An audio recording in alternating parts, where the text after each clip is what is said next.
less worried about the audio.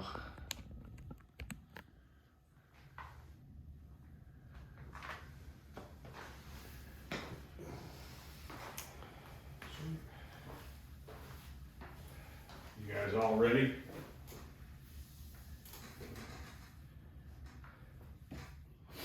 What's that? Are you guys all ready? Uh, Oh shit, I don't think that's that.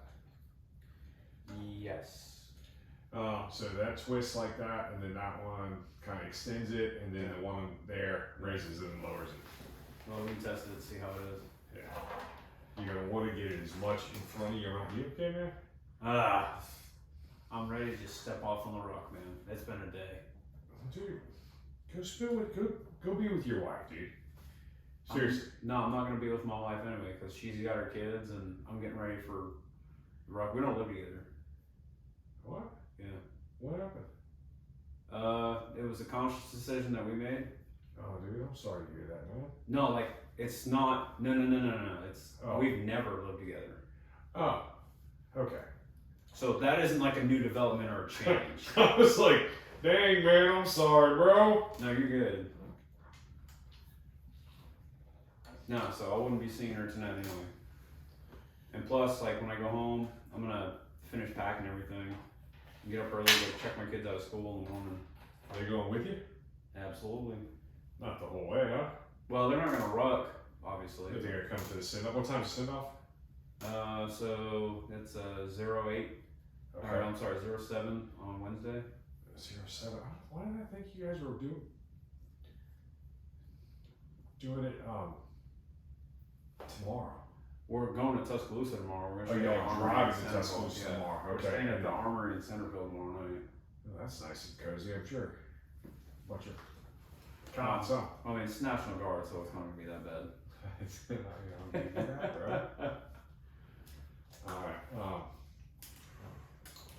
All right, let's do a quick record testing here, and we'll go from there. Go ahead, just start saying whatever. La-di-da-di-da-da-da-da-da-da-da-da. 1, 2, 3, 4, United States Marine Corps. We always said, "Hey, Army, get off your tanks and follow me. We are Marine Corps infantry." Go ahead, just start saying whatever. 1, 2, 3, 4, United States Marine Corps. You may need to get it more in front of your face, not like in your mouth, but just. I don't know. I'm just trying to get rid of that background echo. I don't You're know good. what the hell I need to do that. I don't know either. I've been messing with it for like an hour.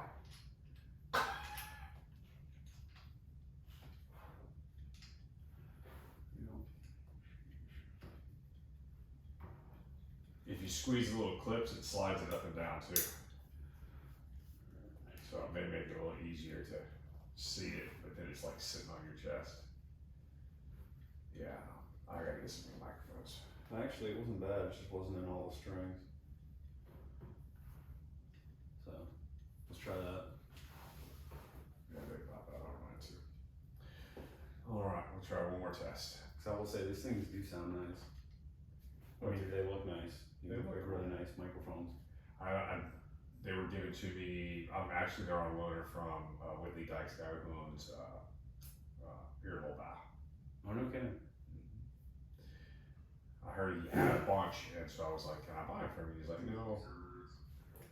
What do they look nice? They look really nice. They were given to me. Actually, they're on loaner from Whitley Dykes, guy who owns. So you do want to be kind of close, man. All right, here we go. How's that? Biggest thing is if the screen will help keep the pops. Mm-hmm. So, it should be good. So just kind of recap. We left off. You were talking. I was listening to you a little bit ago. I left off talking about some of the resiliency.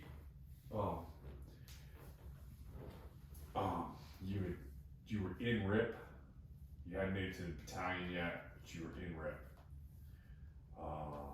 And then we kind of talked about resiliency because I was like, man, it's like 2 hours in. We hadn't even gotten you out of boot camp yet. See, that's my issue. You get me talking, man. I'll go forever and ever. That's okay. I will. We're gonna try to keep it. So it's 1804 right now. So I mean, if we can be done by 2000. Okay. I mean, if you can get done before that, then we'll be good. But if not, then we'll just keep telling your story. The whole world's gonna hear it one day. Hey, 2000. So that's 8 o'clock for normal people. Yet. Okay. So someone knows. Yeah, it's okay. That's all right. Give me a chance to make a joke. There you go. Hey, welcome to another episode of the Trailblazers Podcast. My name is William Walker, and once again, we have our friend Drew Lufkin, who's back for part 2. How you doing, Drew? Doing good, and you?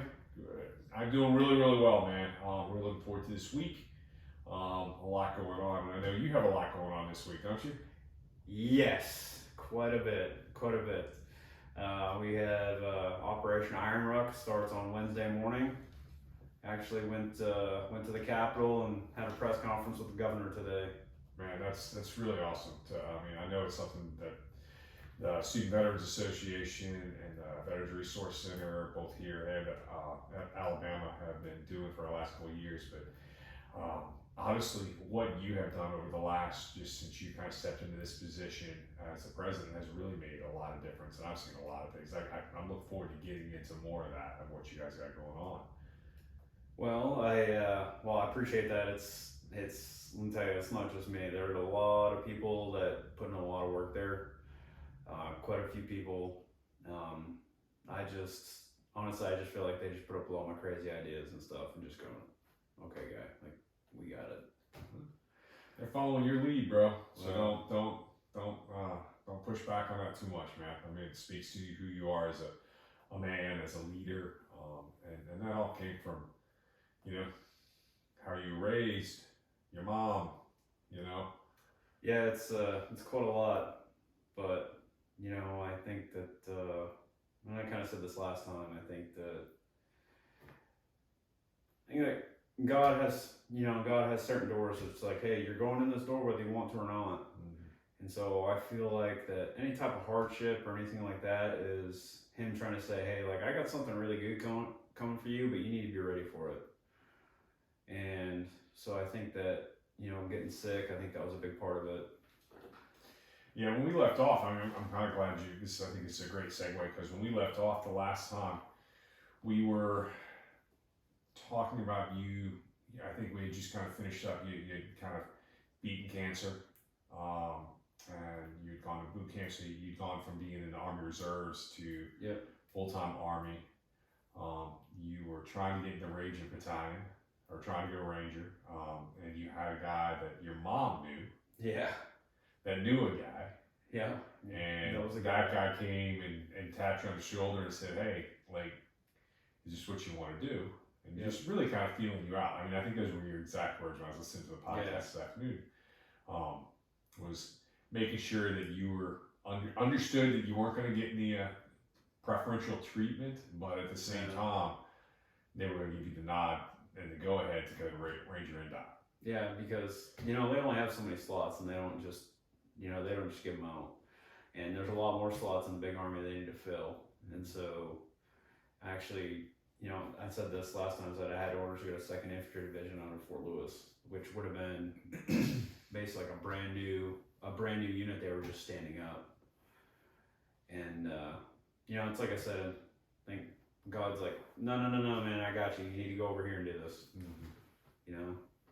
And so, it's like I said, Herschel Walker says, when you're stupid, God will take care of you. And I think he does that a lot to me. Probably a lot more than most people, I feel like. Because I'm probably stupid a lot. I think just maybe when we're younger, we don't know how to hear it and listen as well. So talking about RIP, man, how was that? What was that like for you? Was it easy? Was it just a big struggle? Honestly, it was, for me, it's not hard, it's just frustrating. Because, like, they just put you in no-win scenarios, and they just PT the daylights out of you. Like, they would hit the fire alarm like 2 a.m. and tell us all that we had 10 minutes to take our beds and our wall lockers outside and put them in formation downstairs in the assembly area. And you're like, no reasonable person is gonna say, oh yeah, you know, like that's a task that I can pull off. Mm-hmm. No. And then it was a lot of that. I remember a lot of times we would be standing out there in formation, just standing out there, just like waiting for something. Mm-hmm. And the instructors would come out and they'd say, all right, front lean and rest position move. You know, that's when like you have to do push-ups and everything. And like, we're gonna do push-ups until 10 people quit. And you know, that's the fun part, is that you'll have guys who'll be like, hey man, you know, I'm gonna take it for the team, you know, I'm gonna take it for the team. You're like, no bro, like that's not what you're doing. That's not what you're doing. Because pain is only temporary, you know, it always ends at some point. So once you during RIP, is it just getting PT and PT? I mean, is there any training at all, or is it just, hey, is this person going to be able to make it? And then how's that process work? So when I went through, it's completely different now. So RIP stands for Ranger Indoctrination Program. It was 4 weeks long when I went through it. The first week was basically we're gonna PT the heck out of you stage, and then we had some classes and stuff, and they give you what's called Ranger history packets, and they tell you, hey, you're gonna have to take a written test at the end of it, so you can't be a complete blockhead to get through. You have to be able to retain knowledge. And so some of that was land nav, we did land navigation. The second week we went out to the field, out to Coal Range, which, by the way, if you're watching this podcast and anybody ever says they're in a Ranger battalion and they don't know what Coal Range is, you can always tell that's who's fake. That's who's faking the funk, because everybody that's been a Ranger regiment knows what Coal Range is. That's like where they take you out in the woods and don't let you sleep and make you hit the wood line forever and ever and ever and ever. Hit the wood line, help me with just. So basically they have this open field. The field itself is probably about an acre, and it's just surrounded by trees on 3 sides. And so you have this planning bay, and they'll tell you, hey, you know, they'll give you your hires operations order, and you have to create an operations order for your platoon. And you remember too, like, everybody's a private. Okay, so you're not taught the military decision-making process. You're not taught planning or any of that in basic training, you know. And so they're like, hey, you know, get together and pitch this op order. Or they'll say, you know, go set up this patrol base. You know, and you have to do your priorities of work, and guys haven't slept in like 2 or 3 days. And you're out there and they're like, oh, you know, your patrol base is terrible. You got guys falling asleep, guys aren't pulling security. You know, this is not shaped. And what they'll do is they'll what they call is blow you out of it. They'll take an artillery simulation, which is basically just like a loud noisemaker. Big firecracker. Yeah, a firecracker on steroids. And they'll throw it in the middle of your patrol base, and then you got to get up and run and set it all up all over again, which takes a couple hours if you're doing it right. And they'll make you do that all night, and then if you don't do that right, they'll make you run across the field. They call it hit the wood line, or hit the wood line on the other side. So you go to the wood line on the other side, then run back. And you just be doing this for like hours and hours and hours till the sun comes up. So it's just to see who's gonna cut the mustard enough to get through to the next level, to actually start training. Yeah, I mean, if you think about it, right, because you're training, you know, it's in the Ranger period, you're training more elite soldiers, right? Mm-hmm. And so you create scenarios in training that are as hard as physically possible and hard as mentally possible. Mm-hmm. So you have confidence that when this person gets into a combat scenario that's going to be difficult, they're going to be able to perform and not want to quit. Yeah. You know, and I mean, that's the basis for, you could remove the word Ranger and put the word SEAL in there, remove the word SEAL, put Force Recon in there, remove Force Recon, put pararescue jumpers in there. Yeah. Every branch, every army, regardless of the country, has something like that. So, all right, so you get through just, you know, I know I had a friend of mine who had to go through recon and doc and stuff like that. He was, you know, a good buddy of mine, Tom. I think you met him. Yep. And he's just kind of shared with me a little bit, basically just torture you and just PT the crap out of you, and can you make it before you tell anything. It's not hard, it just sucks. You say you suck. Okay, that's good. So all right, so now you finished RIP. Yep. And you're off to where? I went to 3rd Ranger Battalion. All right, and so that is where's? So 3rd Ranger Battalion's it's Fort Moore now. It was Fort Benning when I was there. Okay, and then from there, now is when you're going to Ranger School, right? Well, so so when I got there, I graduated right before Halloween of 2007. Mm-hmm. So I got there in November, and there was a bunch of us that got to, we call it 375. We got to 375 at the same time. And we all went to the same company because they actually started a new line company, which in a normal Ranger battalion, there's only 3 what they call line companies, line infantry companies. Yeah. And they started another one, a Delta company. So I went to Delta company. I was like the second group of privates that went there. And the rest of the battalion was deployed. So we were on what's called, they call it the rear detachment or rear D. And so we had basically 1 team leader, 3 squad leaders, a platoon sergeant, and 60 privates. Which, if anybody knows how a normal military unit is set up, that is not nearly enough leadership for privates. So they set up a training cycle for us. We did a 2-month training cycle. I don't know. The Marine Corps, man, Lance Corporals run those fire teams in some freaking squads. Well, here's the thing. Right, E3s. We only had 1 team leader, and he ended up getting RFS just because the dude couldn't even show up to work. He was what the term we call it is import, and so he didn't go straight from basic training to RIP and then go to Ranger Regiment. He was actually in the 101st, and so he was a nice guy. He just wasn't a good Ranger. I'll put it like that. Yeah. And so, anyways, fast forward to January, they actually formally started the company. We did our first training cycle. And so that was when the rest of the battalion came back, and the other line companies had to give up certain leaders so we could actually fill the slots and be a functioning company. And so that's when you get introduced to life as a Ranger private, which I'm not gonna lie, was worse sometimes than like going through RIP. It was worse in Ranger school sometimes because they just hazed the tar out of us. Really? Yeah, So, like, I mean, good. no, I was just gonna say. So I mean, in RIP, you're just getting PT, running, rucking everywhere, and is that where they have a selection process where you're rating the guys that are with you and no? Okay. Well, there is a peer system there, but that's Ranger school. So this is RIP is trying to process and put it all in my mind. So. No, you're good. It's something that I didn't even understand before I went through it. Is that RIP? They call it RASP now, the Ranger Assessment Selection Program, and that is the selection process to go to 75th Ranger Regiment, to go to Ranger Regiment. Ranger school is a whole different thing. It's run by the big Army. 75th Ranger Regiment is under Special Operations Command. It's a Special Operations unit for the Pacific Mission. And so when you go to a Ranger Regiment after you graduate from RIP, you basically get treated like absolute. You can say dog shit. It's okay. Oh, okay. Like absolute crap, absolute dog shit, until you basically earn your right to go to Ranger School and become a leader. Because in the infantry world and Ranger Regiment, you're not going to lead an outhouse detail without a Ranger tab. That's your rite of passage.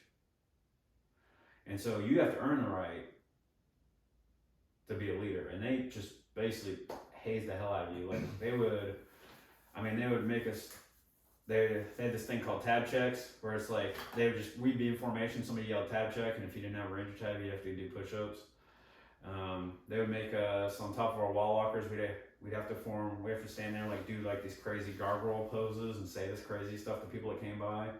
We used to have these massive platoon battle royales where another platoon in the same company, another platoon would jump over the wall lockers and ambush us, and then it was just a brawl.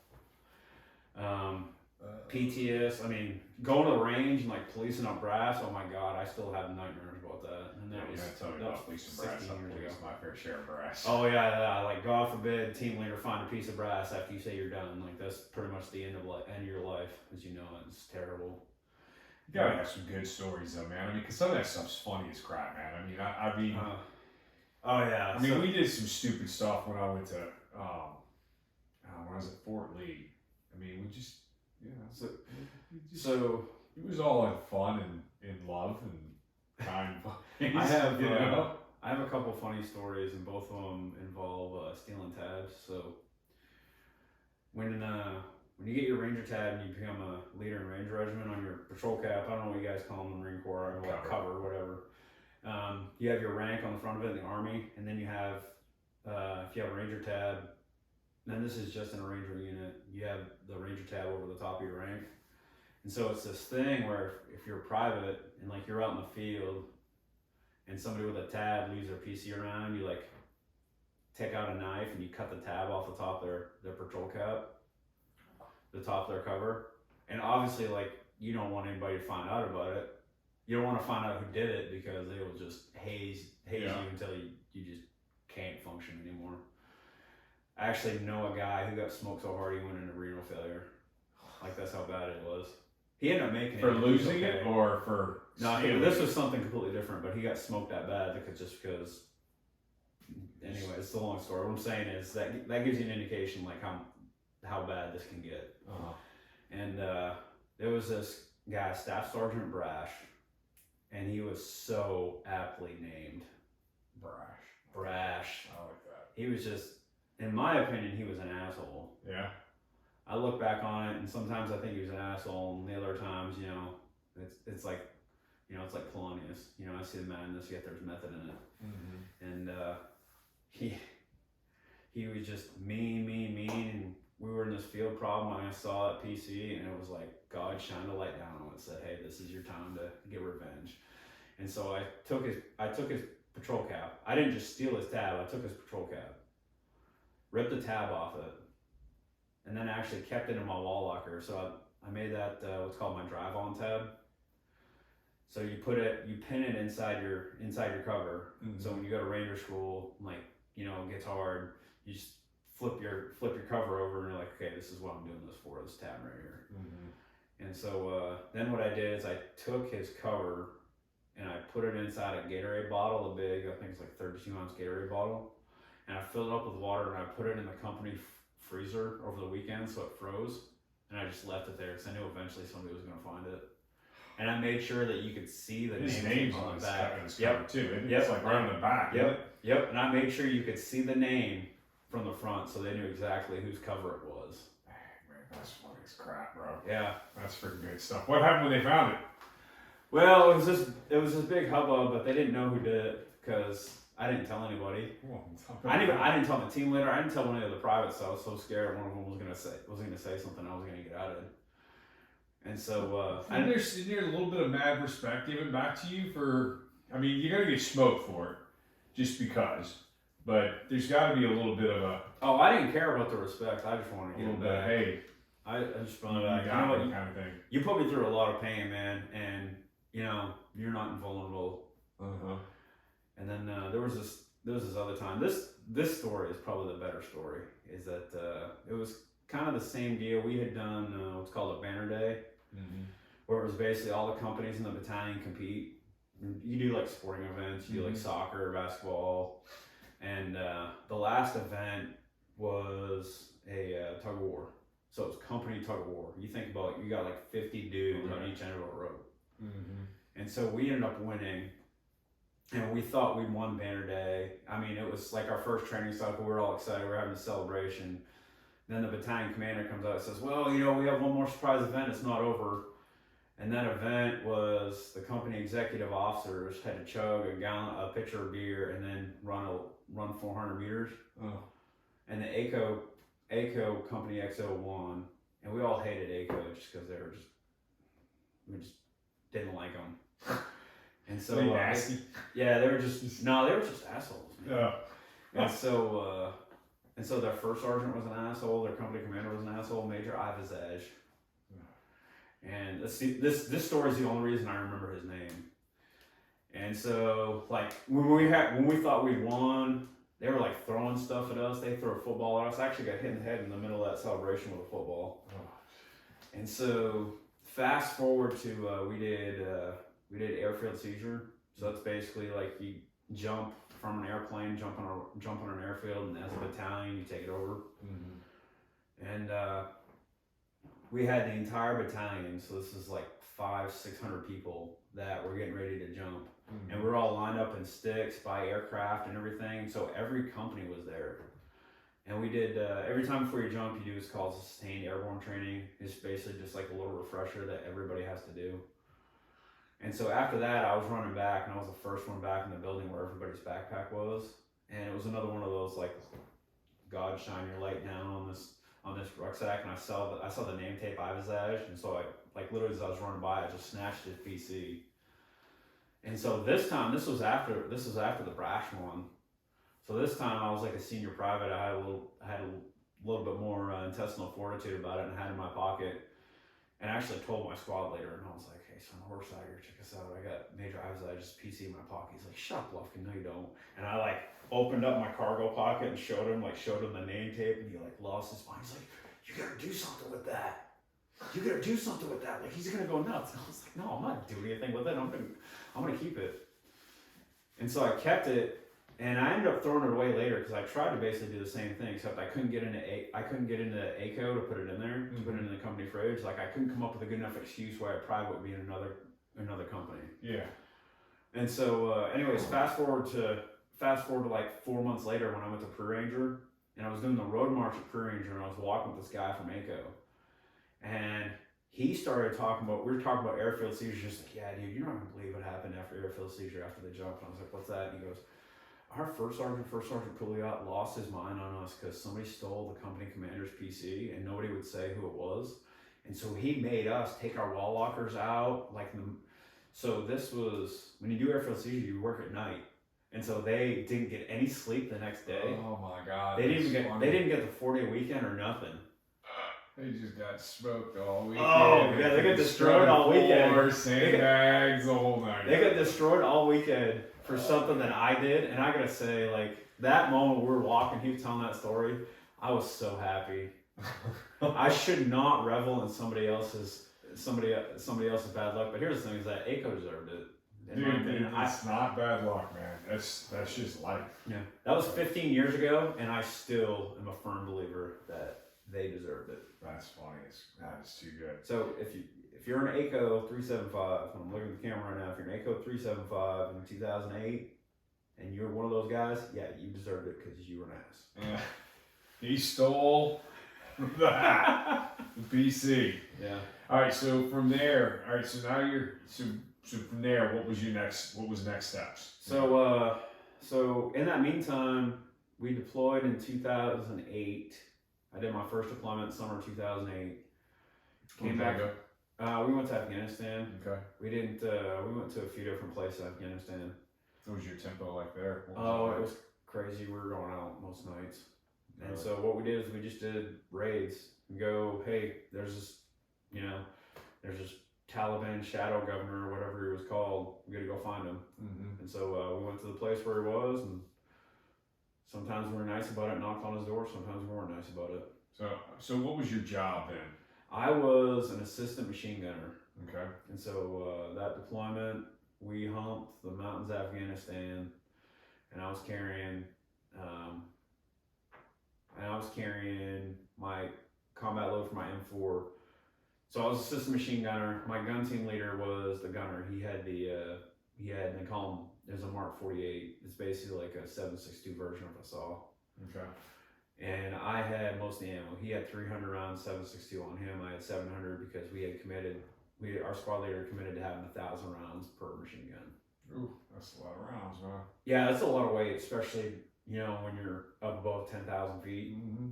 Like, that first deployment I was weighed, and I was 205 pounds with my gear on. In my PT uniform with my gear on, I was 332 pounds.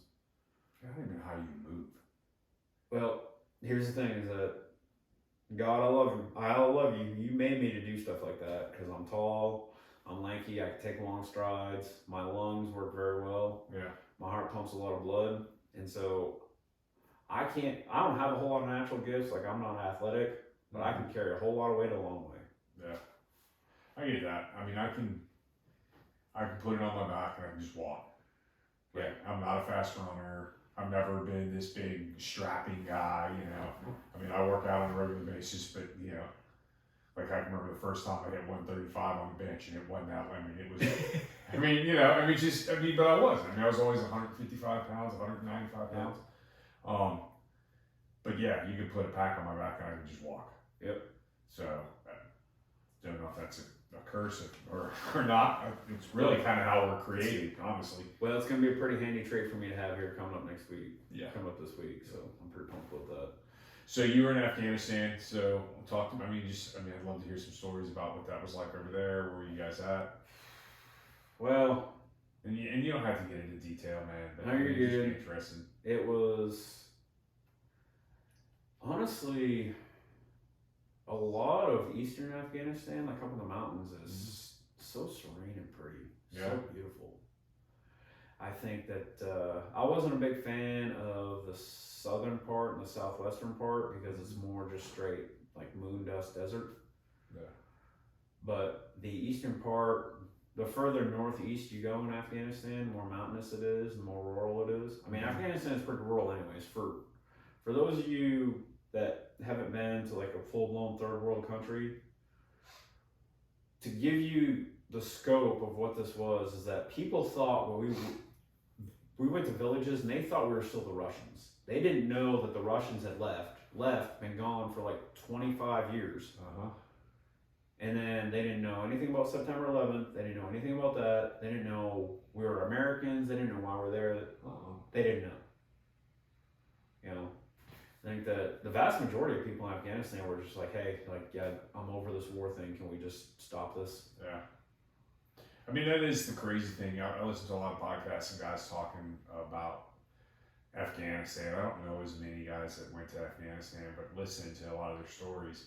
And then just listening and reading about the history of it, it's like, minus the couple major cities, which most of these people you're talking about have never seen and probably will never see, and nor will their children's children ever see. Yeah.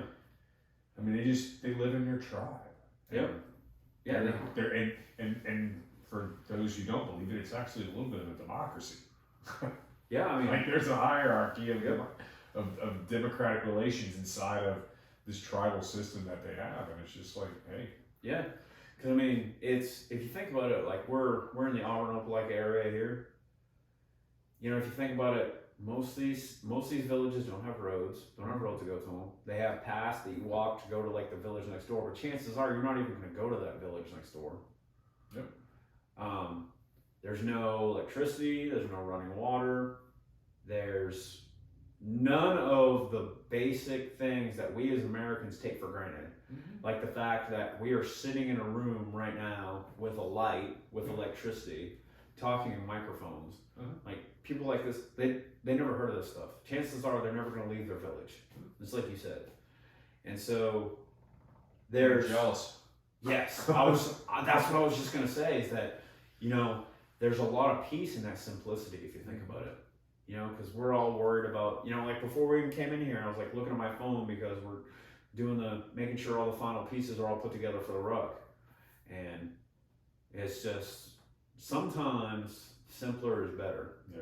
You know, but most people in Afghanistan were really nice, you know, I mean, except for like bad guys and stuff, but they're pretty easy to identify. And I went to Afghanistan 3 times. I went there in 2008, 2010, and then 2012. And when I went there in 2008, it was, everybody was all about Iraq. This was the surge in Iraq. And Afghanistan was kind of the Wild West. Like, a lot of people kind of forgot about it. Yeah. You know? And you gotta remember too, this was 7 years after September 11th. And so, you know, it was always rumored that bin Laden was up in the mountains. You know, actually one of my buddies got blown up to try and go find him up in Tora Bora area somewhere, and he wasn't in there. But, you know, there was little hope at this time that we were actually going to find that guy. Yeah. And so it was very, very different. It was minimal infrastructure. I mean, very, very minimal infrastructure. And of course, it's a Muslim country. You know, they think completely different than we do. And not just in a religious way, just how the thought process is, how their cultural interactions are. You know, it's like you said, it's much more tribal. you know, we as kids were taught a lot about the United States and American history, so we have that sense of American pride. And around the world, that's an exception and not the rule. And a lot of Americans, I didn't understand this. I didn't understand I didn't understand like how different culture could be if you go to another country. Because like I grew up in the North Main Woods, man. The first time I ever got on an airplane was go basic training. Oh wow, that's funny. And so there was a lot that I didn't know about the world. And going to a place like that, and especially like in a combat environment, really opened my eyes to a lot of different things.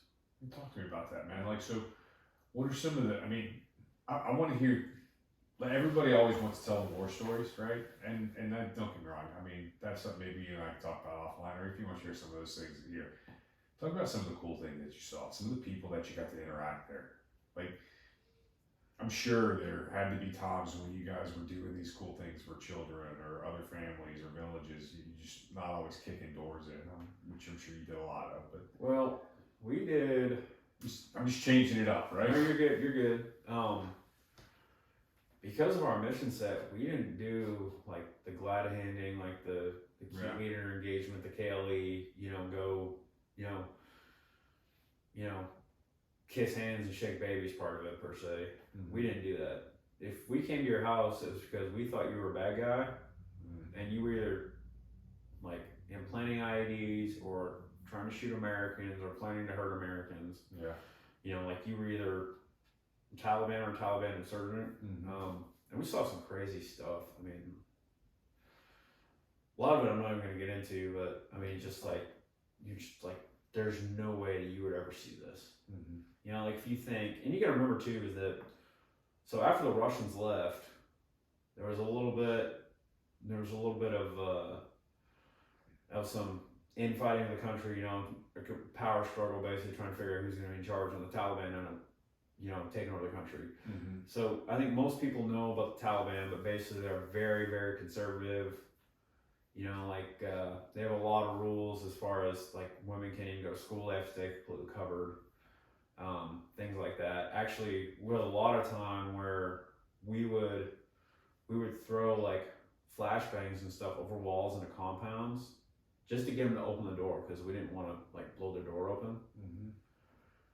And if there wasn't a man in there, none of the women would answer the door. And so we'd kick it in, you know. And we always had a woman with us. We call it a cultural support team. We always had a woman with us, and she'd go in and talk to them, because like as a woman, you can't even talk to a man that's not your husband unless your husband's present, and he basically says okay. And they'd be like, and she'd always be like, why didn't you just answer the door? And they'd just say, well, we can't because my husband's not here. It's concepts that are just completely foreign. As far as fun stories, I think it's a lot of experiences. Like, remember we went to Kandahar Airfield, and the Canadians, of course, I grew up north, so I played a lot of hockey when I was young. The Canadians actually built like a hockey rink. It didn't have ice or anything like that, so they'd play street hockey in it. There you go. Memories like that. Some of the people were really nice. I remember we had this one interpreter, which we nicknamed him Shotgun, because he'd been shot 3 times on target. Jeez, Pete. Yeah. He was a real good dude, and all that guy wanted to do is go to America. Man, you know, like I was in Seattle 4 weeks ago, and the Uber driver that took us to the airport was from Afghanistan. Yeah. And I'm glad he got over here, man. Well, and he's telling me a story about how his brother's hiding out in Afghanistan. Yeah.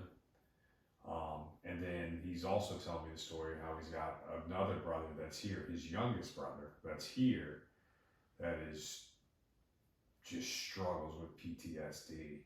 Yeah.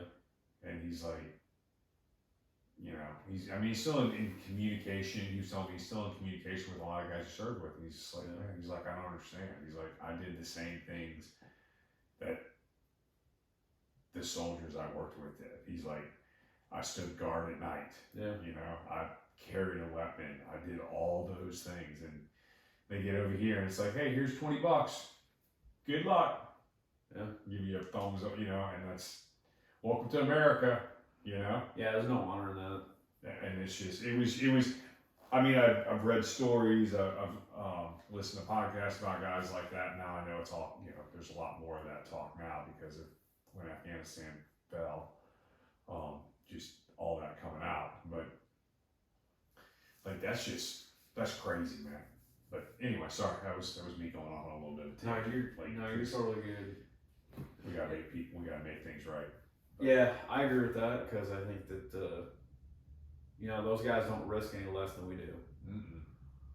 You know, actually, most of them risk more than we do because we know that our families are safe back here and we don't have to worry about that. Yeah. You know, for a lot of them, it's, you know, They go back to their village at the end of the night, and you go back inside your fob, Yep. where you got walls and a lot of guys with guns, Yep. That's and right. they're hoping that somebody in their village doesn't all of a sudden go, you know what, I don't really like that guy. Yep. I'm gonna go tell the Taliban that he's helping, and then, And you know, yeah, Mr. Taliban, man, I and you knew know, you're helping. you know what the crazy part was is that so we had 3 different levels of interpreters. It was all based off your security clearance. Mm-hmm. Level 2s and Cat 2s and 3s, they were all American citizens. Oh wow. So the Cat 1s were all the local national guys, and those guys worked way harder than the American interpreters did. Oh, I bet. Almost as a rule, with very rare exceptions. That's crazy. Yeah. So how long were you in country the first time? You got there in 2008? Yeah, I was there for just about 5 months. Okay. And so we got back right as Wall Street was in full blown meltdown mode in 2008, the end of October. And then, so the way it worked for us is that we did training cycle. We were home for like every 7 months. Mhm. And for 7 months, then we deploy for 4.5, depending on how it worked with the rotators and everything, because the op tempo is just like every night you were out. Really? Yeah. So for 5 months straight, you just nonstop every night. Hey, Yeah. go, Yep. go. Yeah, for the most part. And then even if there were nights where like there was bad weather when the helos couldn't fly, you were doing like some sort of training cycle or something. Okay, peace, man. It never ends. So like you would come home from deployment, you would do your post deployment block leave, which is usually about 2 weeks, and then the training cycle would start, and you just roll right into it. You'd roll into the training events that you had to do, any TDY you have to do, which, you know, like all the Army officers rotate through Ranger Regiment, like they all have stars in their mind, and they're all trying to check all the blocks they possibly can so they can be competitive later on to get promoted to like, you know, 25-star general. And so all these guys, 25-star Yeah. general. yeah, all these guys are trying to do as much as they possibly can. And so we would go TDY all the time even when we were here. So I was gone. So there was from 2008 through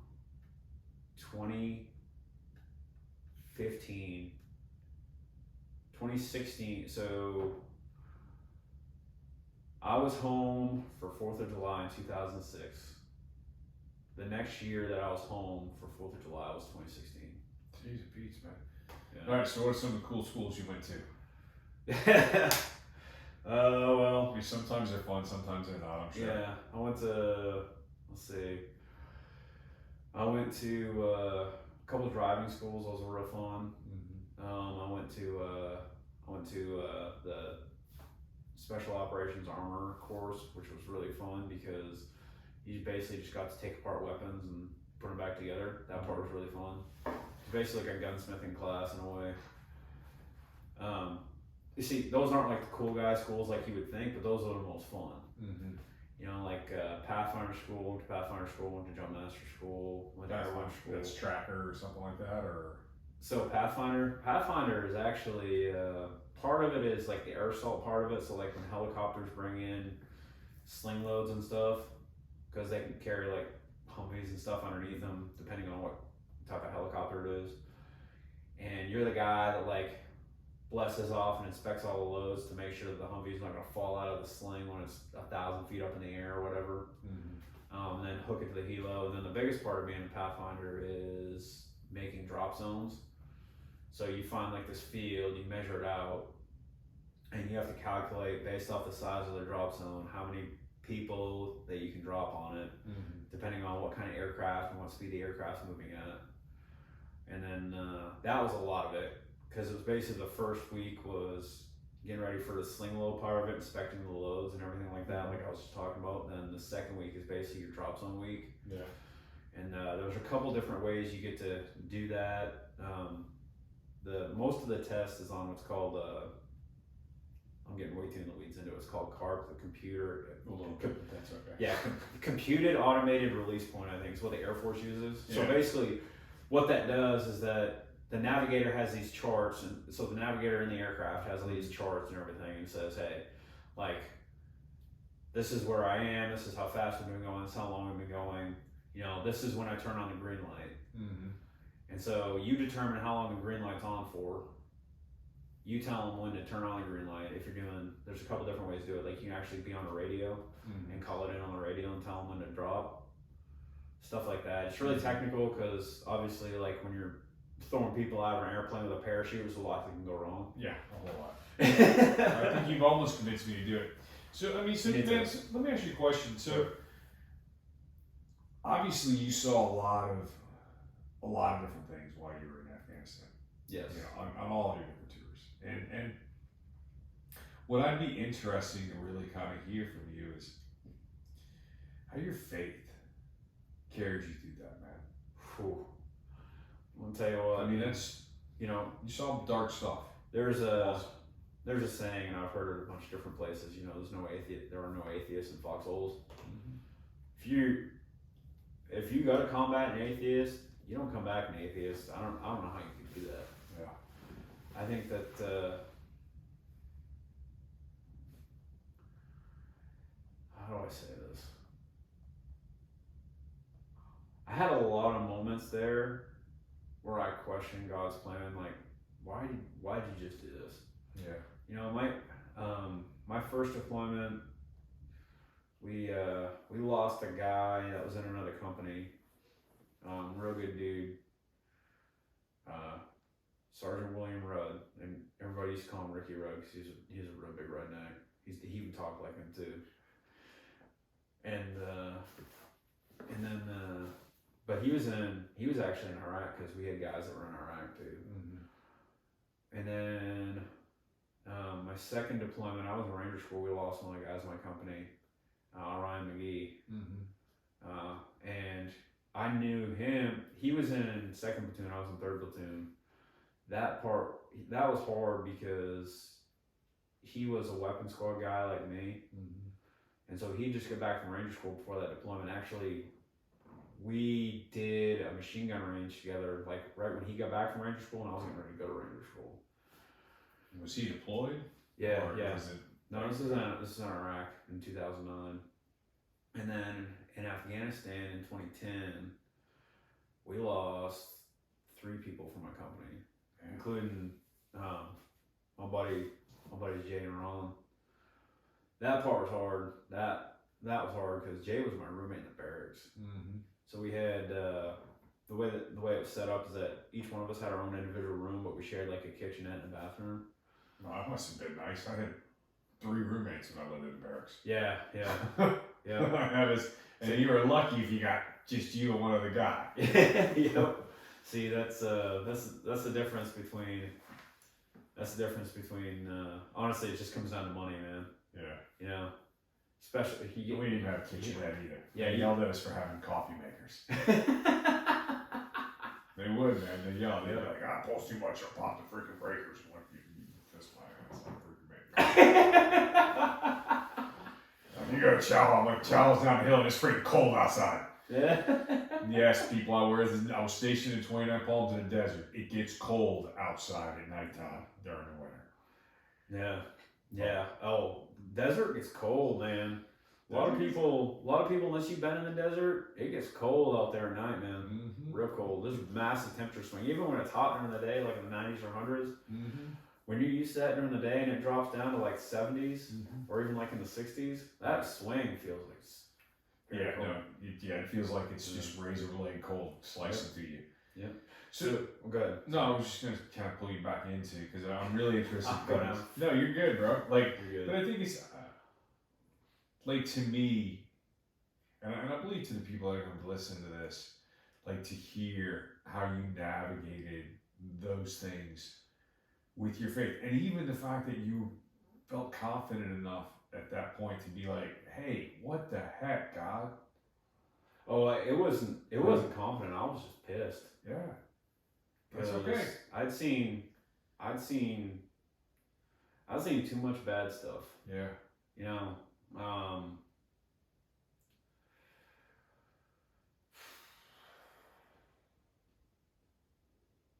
I saw a guy use one of his own kids as a human shield, and you're like asking God, like, how did you let this happen? mm-hmm. It's like you're holding him personally responsible. Yeah, And I feel like everybody must have some of those moments in your life. And you're just like, that's why you know, now, like, when people are like, oh, what'd you do? And I'm like, oh, you know, I'll just tell them I was like, oh, I was in infantry or something. And I try not to get into too much detail of it. Because I've had a couple of guys, like, over the last few months that were like, oh, man, you know, you went to you deployed and actually got to do stuff. And I was like, you probably consider yourself lucky you didn't get to do it. yeah, I think that, so that deployment, that was my first deployment. I made it a point to read the entire New Testament during that deployment. And I wrote notes. Actually, I have that Green Leaders book. I have one of those at the house full of notes. And should probably turn that into a book. I don't know. I'll be honest with you, The old breed. I don't. The new breed. I don't know if anybody want to read it, but I feel like, I don't know if I feel like I ever have that part figured out. Some of the stuff I still struggle with. Like I still will think about that, and I won't be able to sleep. Yeah. And it's not just that; it's a bunch of other stuff too.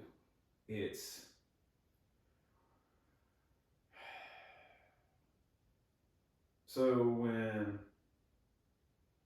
when Jay and Ron died, I remember that bothered me for a while. And when we got back, so before you leave, they had us fill out these packets called SRP packets. Mm-hmm. And I still have no idea, like nobody's actually told me what SRP actually stands for, sidebar. But it's like, hey, you know, like what are your final arrangements? What do you want everything to look like? And he had written in his that he wanted the company to basically zonk like this massive, like grade A suckfest. So for those of you who don't know, zonk means just like start it and then at the very beginning say zonk and then it's canceled and everybody runs off. Uh-huh. And so when we got back, we'd been back for like 2 months, and my company commander would not shut up about this jump that we're gonna do, and we're gonna jump on Fryer, and then we're gonna do, I think it was a 25K walk. And this is with your ruck, full combat equipment, 240s, everything. 240 for us. And he would not shut up about it to the point where it's like, okay, like we got it, you know. And so nobody was looking forward to it, I think it was on a Friday too. Mm-hmm. And we're like, come on, man, like, you gonna do this on a Friday? And nobody's really happy about it. The morale was pretty low. So we did the jump and we were on Fryer and we got all assembled and we started walking and we got out around the turn and there was a bus there. Mm-hmm. Actually, there was more than one bus because there was a lot of us. So it's like, all right, load up on the buses. And then they took us back to the company with a cake party. Oh, there you go. And so that was the zone. That was the zone. Yeah. But it's like,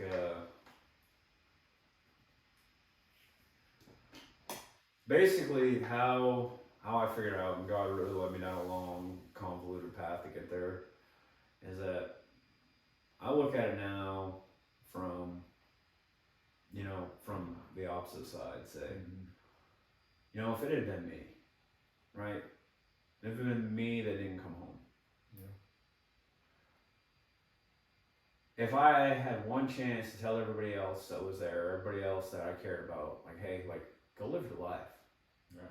You know, don't worry about me. Like, you know, I'm up in heaven. Like, me and Jesus, we're doing the high five.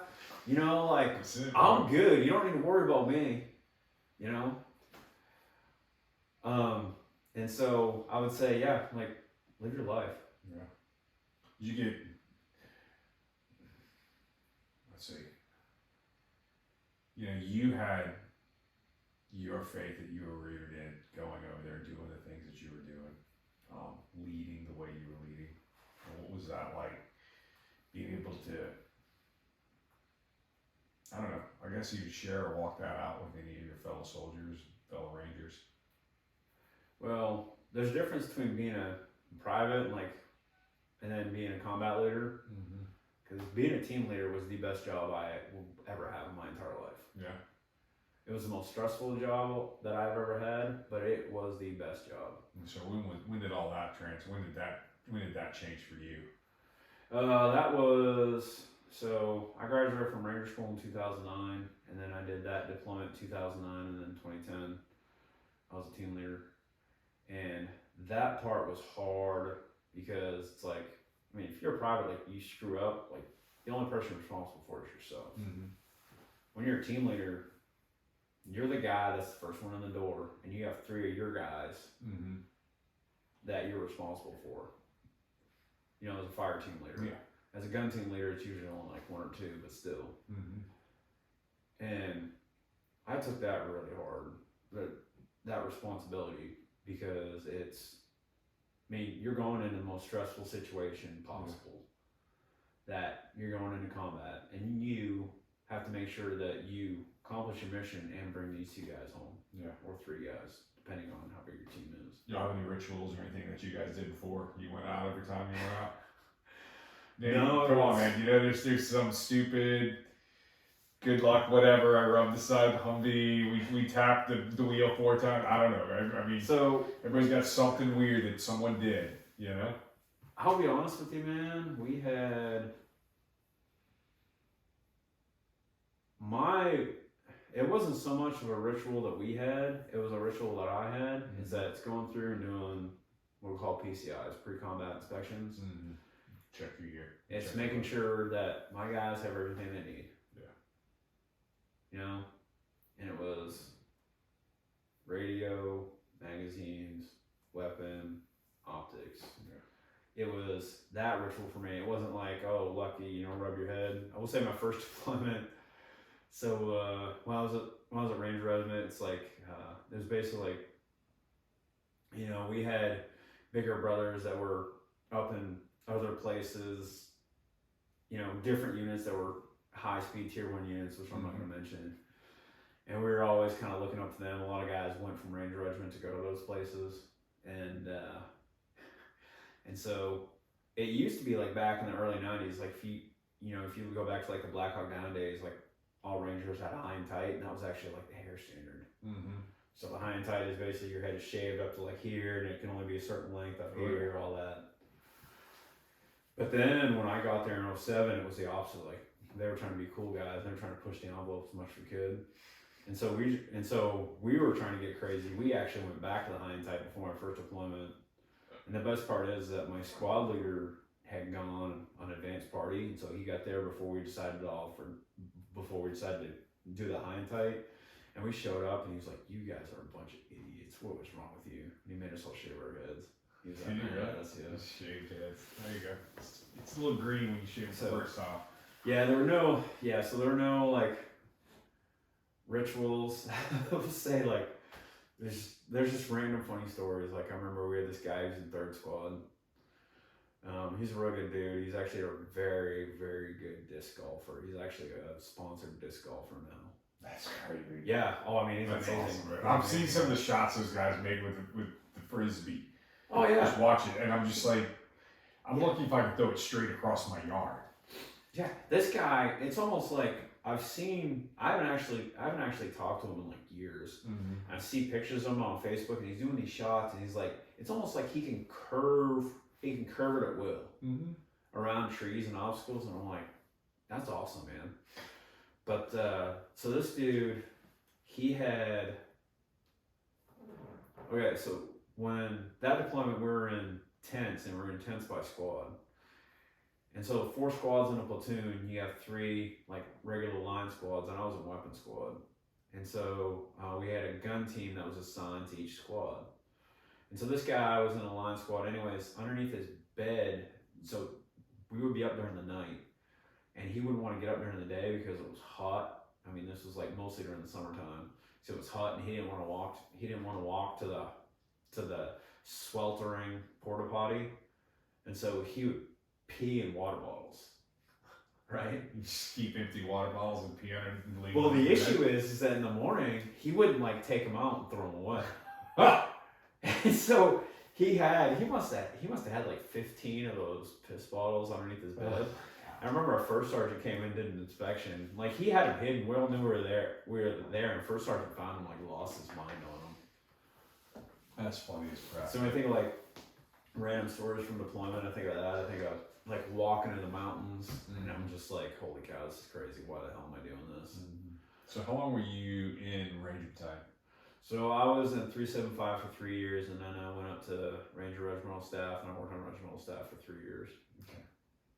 So you served total how many years? 6 years at Ranger Regiment, and then after that I went to Alaska for just about 3 years. Okay, 5 years. And then just done? I got med boarded out. Med board? Yeah. Back? No. Knees? Actually, it's for, Shoulders? All the above? for a heart condition, actually. Oh, wow. Yeah. So, you know, you shared that you questioned God while you were there in Afghanistan, and just dealing with some of the things that you saw, both happening to men that you knew, but then also actions of other men. How has your relationship with God like played a role in now here you are, you're discharged, you're out of the Army.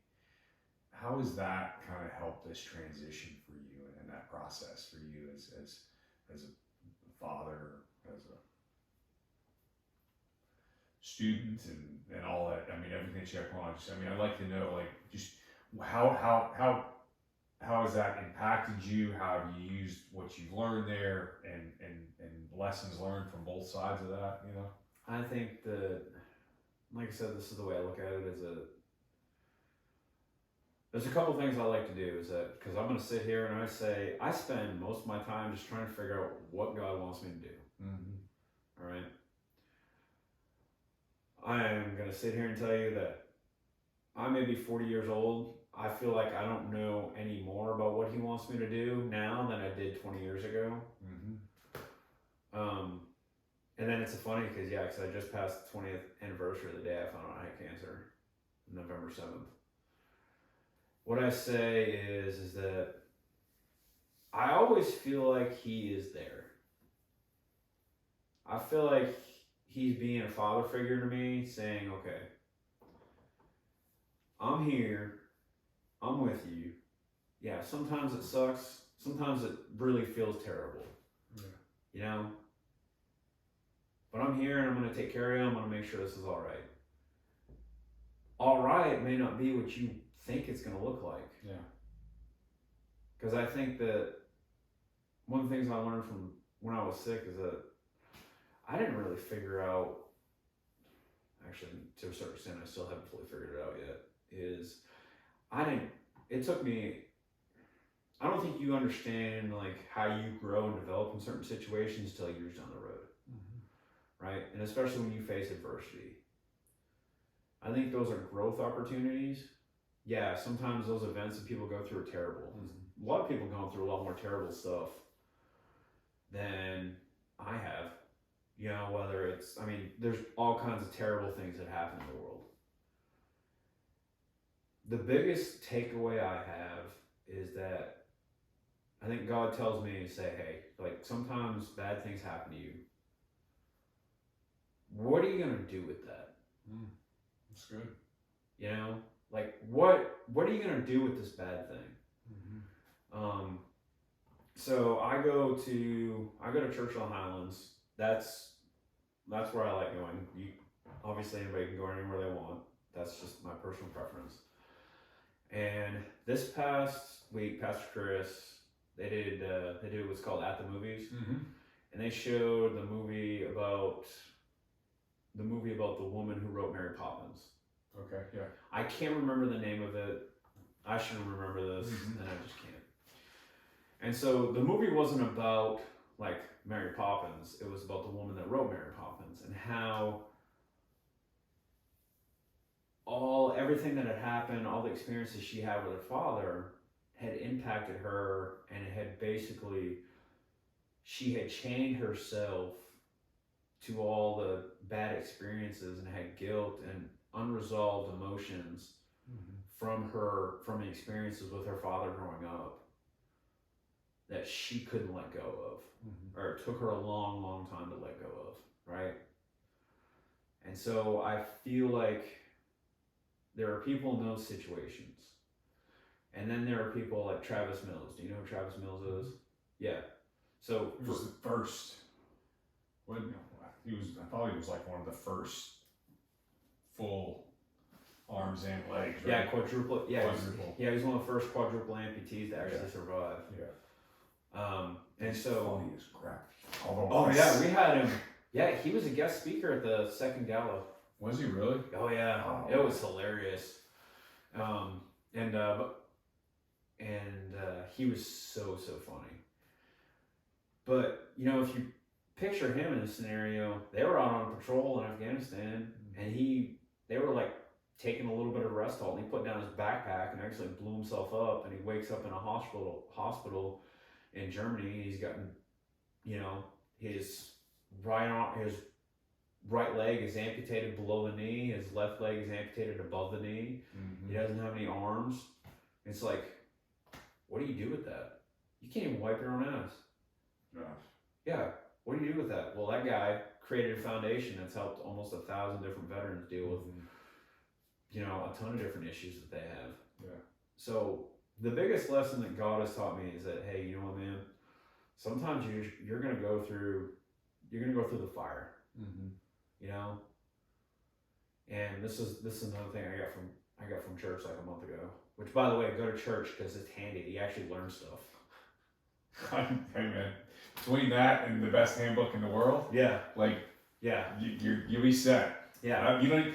I'll preface it this way: you don't even have to believe in God. Yeah, read the book. It's a great book. Amazing history, lessons galore. If you want to learn how to run your business, read that book. If you want to learn how to live your life, read that book. And if you want to get better understanding, go to church. They'll just talk to you about it. Yeah. It's you know, it's stuff that I want you to believe in God, but you know. Well, I think that I can't speak for anybody else. I can speak for myself. Is that the experiences that I've had in my life, I would be the most egotistical person on the planet if I did not believe that God had a purpose in my life, did not have pushed me in certain ways to do certain things, to go in certain directions in life. And if there's no God, that means that like we're the center of the universe and that we got it all figured out. And that's a pretty egotistical thing to say. Heard. You know? But so the other thing that I pulled from this is, you know, is the fire inside of you hotter than the furnace that you're in? Right? Actually, this may have been like 3 months ago. Now I think about it anyways. So, because everything in life that you ever want, I'm going to tell you, it's hard. It's hard to get. Yeah. Everything that's worth anything you do in life is going to be hard. Because I feel like God's saying, oh, you really want this, huh? You think you're ready for this? Well, we're going to find out whether you're ready for this, because I'm going to push you to the test and see whether you want it or not. Yeah. And so when you have those moments, you know, like I was saying earlier, you know, you get that little drive on tab, you know, you get that little tab in your PC. When it gets hard, you're like, okay, this is why I'm in Ranger School. This is why I'm doing this, so I can get one of these. you got to remember, you know, it's like, is the fire inside of you to do whatever you're doing hotter than all the adversity you have to face to get to where you want to get to? Because I will tell you, when I graduated from Ranger School in 2009, I stood at Victory Pond because, like, that's all I thought about that probably 50 times a day for 6 years. Yeah. I had literally bled for that. I had pushed myself, not slept, not ate, faced failure over and over again. Like, I went to pre-range. I got kicked out of pre-range the first time because I failed the PT test. Oh, dang. And I got sent back. My squad leader was like, hey, you're going to the back of the line. So, like, everybody else is going to get a chance to go to Ranger School again before you do. And then I got treated like a private all over again. And then it was worse for me because they're like, oh, you had your chance, you screwed it up. So you actually served in the Ranger Battalion prior to even getting your tag? Yeah, so privates do. So, like, the lower enlisted guys, you show up there. Yeah. That's crazy. Yep. And I think that's where you really learning most about yourself is that when you're there without a Ranger tab, because you're just gonna get hazed and hazed and hazed and hazed and hazed. And I obviously nobody likes that. Yeah. But when I stood on Victory Pond, I remember this very vividly because I actually got baptized right after I graduated from Ranger School. Really? I got baptized in Victory Pond, yeah. That's pretty cool. And actually, I have the certificates hanging up on the wall of my house. And I remember standing there, and I was just like, holy shit. Like, I've been thinking about this for 6 years. Mm-hmm. You think about that? That's like 2,000 days. Yeah. It's a lot. Yeah. 2,000 days. That's a whole lot. Yeah, that's a whole a lot whole of lot days, of a days. whole lot of weeks. It's a whole lot of days. Yeah. And, you know, every decision in that 6 year period had led me to that point. And I remember looking over it, and it was just, the water was just so peaceful. And I remember, like, thanking God. Because this is something that I'm bad about sometimes, that you only thank God when it's bad. And you're like, yeah, I really need you in my life right now. Mm-hmm. You know, when everything's good, like, you know, there's minimal adversity in your life. Yeah. You know, I shouldn't say you like everybody else. I should say me, is that sometimes I'm like, hey, you know what? This is going pretty good. I like this. And I don't give thanks where thanks is due. Does that make any sense? Dude, I have a coaching and consulting business, and we use a tool called the 4 Helpfuls, and it's like, what's working, what's not working, what's confusing, and what needs to change. Mm-hmm. The shortest list is what's working. And it's not because there's not a lot of things working inside of a business or as an individual. It's because you're only thinking about the bad stuff. It's exactly. Yep. And it's the hardest list for most people to make. Yep. Because that's where your gratitude is. That's where your thankfulness is coming from. Man, thankfulness. We're recording this, and then I'm doing another podcast this week. Yeah. Where I'm just going to talk about gratitude. It's just Thanksgiving, and so I've kind of planned it out. And we're hoping it's going to go well, because I'm going to try to cook as well on the video. You're going to cook on the podcast? Yeah, I'm going to cook on the podcast that I talk about. Are you going to have your wife out there, like, can you phone a friend in case it goes south? No. But it's going to be cool. It's going to be fun. Actually, what's funny is what we're recording today will drop after that Thanksgiving podcast comes out. So I'm going to talk about it, and everybody's going to be like, dude, I saw it last week. Nice. But anyway, I don't even know where I was going with that. I was rambling on. So 2010, 2009, you graduated from Ranger School. 2010, you deployed again. Yeah. Came back. At that point, you went to regimental, right? Yeah, actually, I deployed in 2009 after I got back from Ranger School. Okay. And then we did another training cycle, and I deployed in 2010 again. Okay. And then in 2011, I went out to Fort Huachuca, and it was about a 5-month TDY. Mm-hmm. And then I came back, did a train up, and then I deployed in 2012. Oh, Jesus. So it's That's 3. No, it's 4 deployments. I did 4 deployments in 5 years. So I went to 2009. I went to Iraq. Okay. I did. Where you at in Iraq? I was up north in Mosul. That was. There's actually. I have. So I'm gonna say this, like, one of the coolest stories I have from deployments from that deployment, but I can't talk about it. Okay. It's so cool. It is so You can cool. talk about it offline. Yeah. If you want to. No, I had to sign a bunch of paperwork saying I wasn't gonna talk about it. Yeah, no, I bet.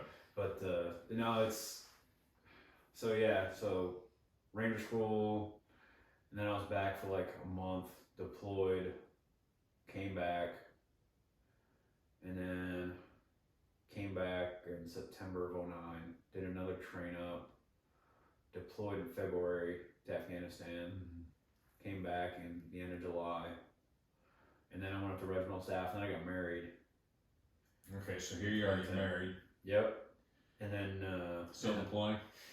Or Well- were you at that point? well, Where's our my deployment wife to and I Alaska? had the conversation. She was like, "Hey, like we've been together for 3 of these deployments. Like, I get that you're rah kill and all this stuff, but you need to take a break so we can spend some time together." And I was like, "Okay, that was part of the reason why I wanted for regimental staff.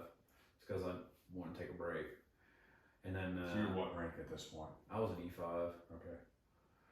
and Staff sergeant. no, No. so that's the Air Force. I was a sergeant, No, sorry. Yeah, sorry. staff E4 sergeant, staff corporal, sergeant. E5 sergeant. Sorry, yeah, I'm sorry. My bad. You're good. E4 corporal. Hey, E5 hey. sergeant. Yep. Yeah, staff sergeant E6. Yep. All right, so regimental command, and then from there, you said you did that for 3 years. Yep. And then And I went to Alaska. That was Alaska. Alaska was awesome. We almost didn't come back. Really? Yeah, it was beautiful. It's so on my bucket list of a place to go. It's so I was at it's called J Bear now. It's Joint Base Elmendorf Richardson. So it's Elmendorf Air Force Base and then Fort Richardson. They just combine them because they're literally right next to each other. It's right outside of Anchorage. It is everything right there. You want ocean? There's ocean. You want mountains? There's mountains. You want snow? There's snow. It's like awesome. good ocean? Like warm, sunny ocean? oh It's Alaska. no. Okay. No, It's absolutely not not. ocean, then, man. It's just Absolutely salt not. water. Absolutely not. But they have this cool thing. So basically, Anchorage is on like a point, Mm-hmm. and if you go north, it goes. Well, it basically splits, and the southern part is called the Turnagain Arm. Mm-hmm. And long story short, it's when Captain Cook was the first European that discovered Alaska, and so he was trying to find like a Northwest Passage, and he kept going up this place, but he had to turn because of sea stuff. I don't know the details, anyways. And he ended up coming to a dead end and coming back, but they call it the Turnagain Arm because of that. And so it has what's called a bore tide. So when the tide comes in, it comes in as a wave. Mm-hmm. And so yes, it's cold ocean, but you'll have guys that will be sitting out there in their surfboards Really? and their boards, and they'll be in like these wet and dry suits, and they will surf for like 30 miles. What? Yeah. Yeah, if you can stay on the wave, you ride the wave, it goes like 30 miles down the Turnagain Arm. That's crazy. Yeah. That's It's actually pretty really cool to watch. I was gonna say, that's gotta be cool to watch. Yeah, but Alaska is. So it has a special place in my heart because my grandfather was stationed in Alaska during the Korean War. Oh, wow. And when I was a really young chap, he talked about Alaska with like this lore. Yeah. So it was always something that I had a question about. And that was one of the reasons why I went there. Because it was a place that, one, they had an airborne unit, so I wanted to jump still. Yeah. And then two, is that it was Alaska. I always wanted to go check it out. So how long were you there for? Just about 3 years. We got there in the summer of 13 Okay. and left at the very end of 15. So it's Okay. like 2.5 years. And then from there you went where? Came here. Came here. Auburn. Auburn. Yep. All right. So why Auburn? My wife at the time, she was an Auburn grad, Okay. and I had actually met her here. Okay. And so Met her here. Oh, when I was you were in Benning. Joe Right. Fort Benning, yeah. Fort Benning. Yeah. Sorry, And Fort so, Moore. yeah, Fort Moore. I'm sorry. It's- Brother, listen to me. The Redskins will always be our K. The 49ers will always play in Candlestick. I mean, it's those six. The Saints play in the Superdome. It's not the Mercedes. I mean, yes, it's the Mercedes. Actually, it's not even the Mercedes-Benz Superdome. No, it's like anymore. Caesar's Palace. It's the Caesar's Dome. Yeah. Caesar's Superdome. Yeah, whatever. I'm old. I hear you. I'm set in my ways. I hear you. It's what it is. I hear you. But so yeah, I met her when I was at Fort Benning. So we got married in 2010, and then I started in 2016 in Auburn, and my plan was actually this is a great story. So I was trying to decide. I knew I was getting med board out. I was trying to decide what I was going to do on the civilian side, and so it basically came down to being an engineer and being a heavy equipment mechanic. And so I set up this internship while I was still on active duty, and I was working on the Air Force side of J-Bear with the shop that worked on all the snow removal equipment. Mm-hmm. And which it was so cool. I loved it. It was like the redneck Olympics for me, man. It was awesome. It was awesome. And I was working on this John Deere grader. It was a 670C or 670D, I'm sorry. So it was a four-wheel drive grader, so it had drive wheels on the back. Mm-hmm. And so for those of you who don't know, like road graders, they actually articulate right in front of where the engine sits. It articulates right behind the cab, so it can basically pivot. So you have like the front can pivot a little bit. And there's a gauge that tells you like how far out of straight you are, how articulated you are. And this grader came in and the articulation gauge wasn't working. And it's because there was this mechanical arm that had hooked onto the back of it, and where it's supposed to hook on, it rusted off. But the issue is that because it was so far in there, the grader wouldn't articulate either way enough where you could actually reach in there and touch it. And I was having a bad day, and I kind of threw a little pity party for myself. And I was like, man, what is going on here? This is trash. This is absolute garbage. And I just wouldn't stop bitching about it. And so finally, the guy that's working on it with me, he's like, if you're so smart, why don't you go figure out how to fix it? And I was like, okay, well, the light kind of came on. So I decided to come back to Auburn. I was going to go be an engineer and work for John Deere. That was going to be my plan. That was your plan. That was my plan. Being that you're sitting here now, I think your plan changed a little bit. But... Well, I ended up going through a divorce. I do not recommend that. Been there. Yep, it's not fun. It's not. And then, and so my kids are here because my ex-wife is still here, and I'm not leaving my kids. No. And so I was like, okay, so I found a job here after I graduated. John Deere went out the window. I actually did an internship out there. And so the funny part is that grader story I just told you, but how I thought it was such a terrible design. I told that story. When I showed up for the first day of my internship, this may be the funniest story I tell all day. When I showed up for the first day of my internship, you have to do all the safety stuff like the first morning, and then your boss you work for actually comes and gets you. Mm-hmm. And so we're walking by, and he started talking, and like 2 minutes into it, he stops. He's like, hey, like, I gotta ask you something. I go, okay. He goes, like, you're an intern, like, you're an older guy. We usually don't get older guys, usually it's young guys. And I was like, and then he goes, well, why are you here? And so I told him the story I just told you about the poor design on the grid articulation gauge, and he starts laughing. His name's Andy Kelly. He's one of the funniest guys I've ever met. And he starts laughing. He goes, oh, you need to come with me. So we went upstairs, and it was like office space, like a sea of cubicles, right? Mm-hmm. And we get to this cubicle area, and there's this table in there, which it's about this size. And he's like, hey, you need to tell this story.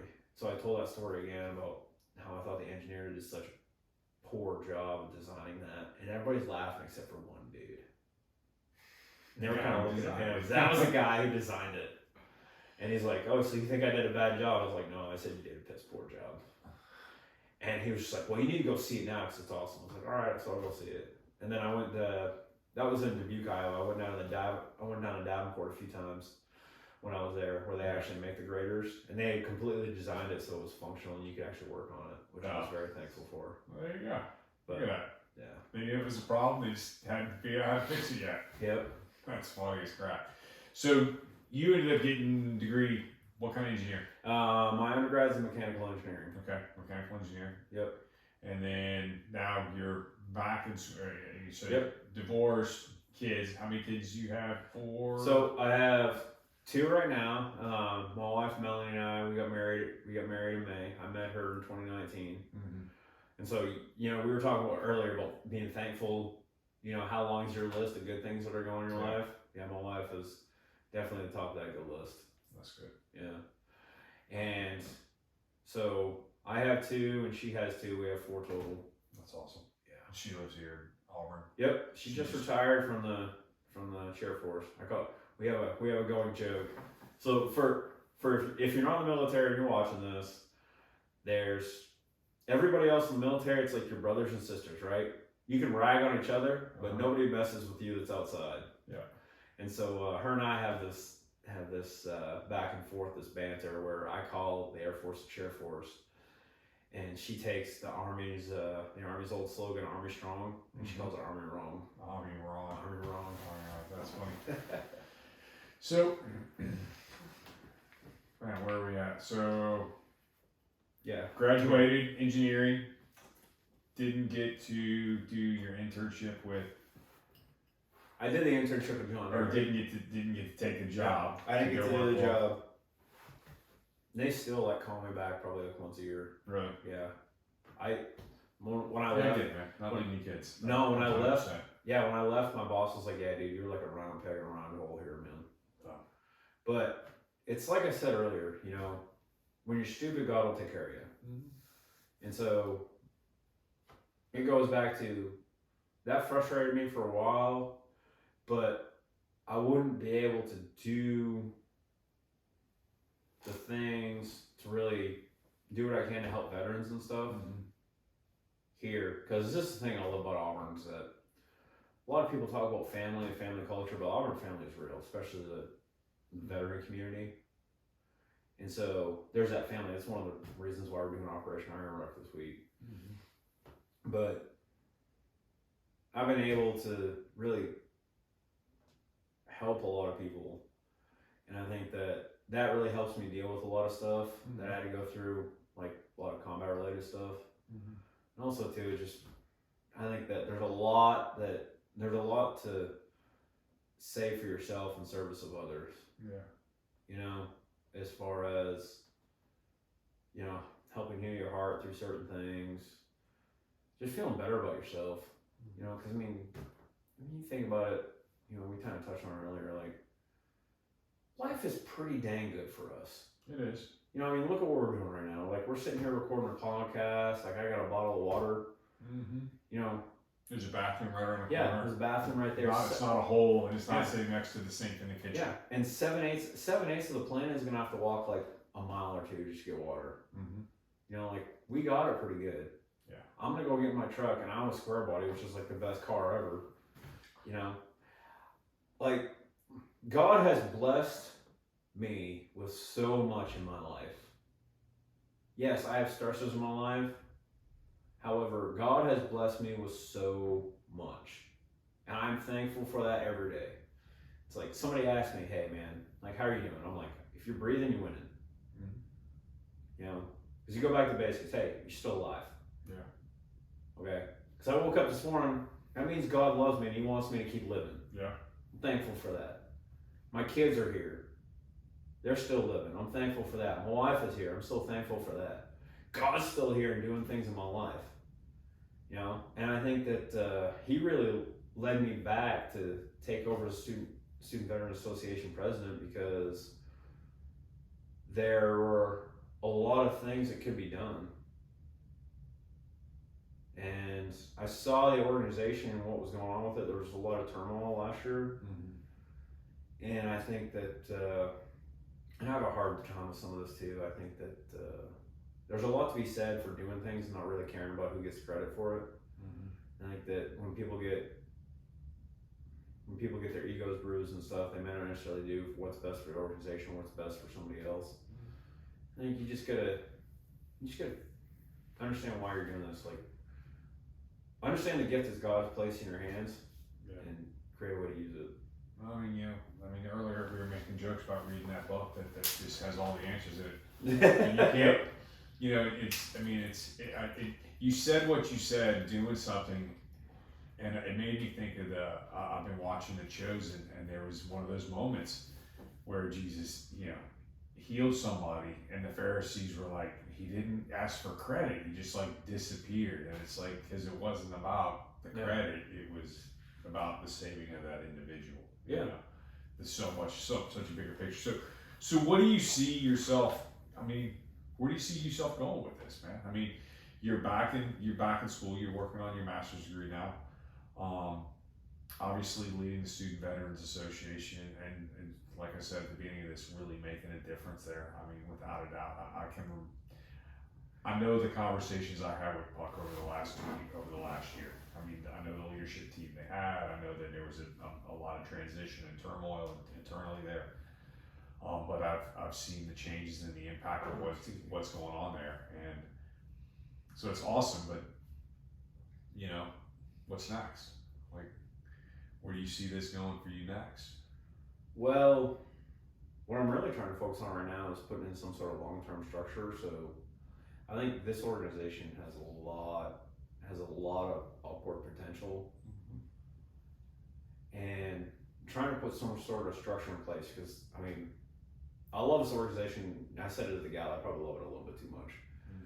Is the biggest issue that it has is that because leadership changes out every year, the organization's only one bad leadership group from going out forever.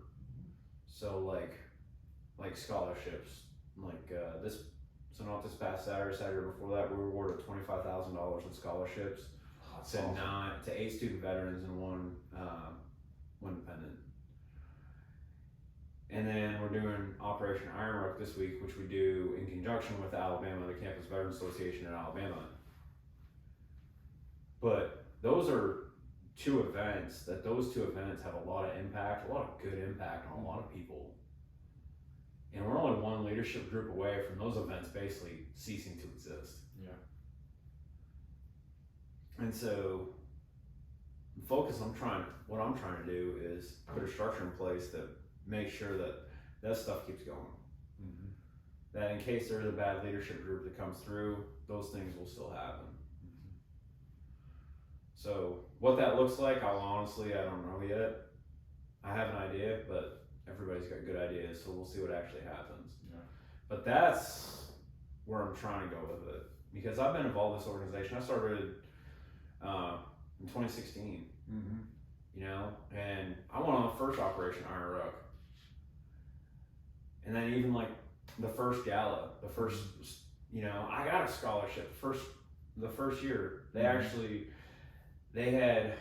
I think they had decided to award like $4,000 scholarships, 4 or 5, and then I applied towards the later end of it, and they actually found $1,000 just to give me, which I was very thankful for. I was very appreciative of that. And I had 2 kids in diapers at that point. Oh, dude, you're gonna tell me? I'm almost out from underneath my school. I get it, and I was a single dad for a good chunk of it. Like my son lived with me, and he lived with me full time. Yep. And so it was go to school, go to work. Yep. Raise a little boy. So I get what you're talking about. That's real. Yeah. And I had the old school GI Bill. Oh, Montgomery GI Bill. It didn't pay for anything, bro. Yeah. Yep. It paid for nothing. Yep. Yeah, we got, as far as education benefits, we're blessed in a lot of ways now, so I'm thankful for that. But it's just, I think that this organization can do a lot of good. I want to see it do some more volunteer stuff. Like we're going to do a volunteer day in the spring. I don't know when that's going to be yet. We've thrown a couple dates on the calendar, but nothing firm yet. So I want to set up volunteer days, because I feel like veterans don't stop serving once they take off the uniform. Yeah. You see a lot of veterans organizations and a lot of veterans that are involved, that are doing any number of things. You know, like looking for a mission, man. yeah, you know, like what's the next mission-oriented mission? guys Yeah. and men and women. Excuse me. Yes. And so, you know, my wife's gonna be the same way.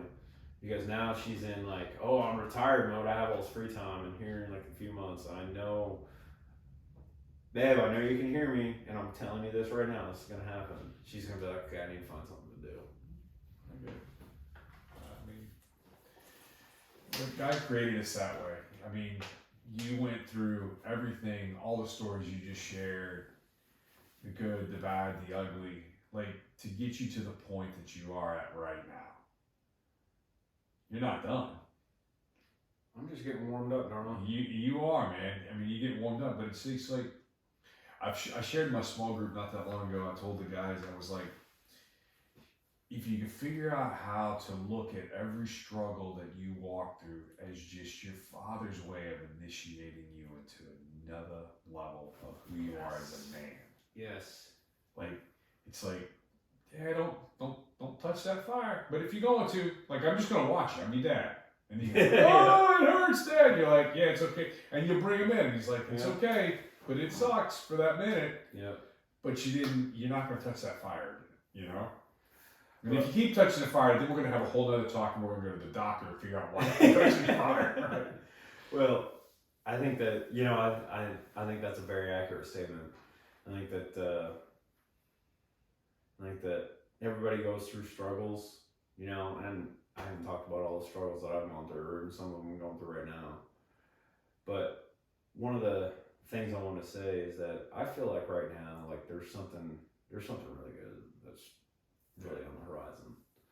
And God's saying, hey man, like I've been pushing you for a while, but you're about to do something really good. So I don't know what that is. And I may be wrong. He may just be like, well, or it may just be like, well, I wasn't really trying to say that, but I don't know. We'll see. I mean, there's not a doubt in my mind God's got, I mean, he says it very clearly. He's got a plan and purpose for all of us, right? Yeah. And it's our job to articulate that through conversations with other men or other people. Through reflection, you know, reflecting on our lives. I like that. I have a series of questions I like to ask, and it's like, hey, what are things that are naturally that come easy to you? Like those are gifts. Like things that just come easy to you. What are things that come easy to me? Really a couple things. One is that I can talk. I can talk a lot. And then two is that, like we talked about earlier, I can carry a whole lot of weight a long way. Okay. But there's other things that you do, I'm sure, other than those two, that just come easy to you. I mean, you're always fixing things. Yeah, but that doesn't come easy. Like I had to. But there's a lot of guys out there who won't even step into it because they're scared to death of it. Well, that's the thing about me is that I've never been scared of failing. So there's something that comes easy to you. It doesn't come easy to everybody. And well, that may be because of your life experiences. Well, because at the end of the day, if anybody's listening to this and you have something that you want to do but you're worried that it's not going to turn out, it's probably not the first time. Well, it's probably not the first time, but here's the other part too, is that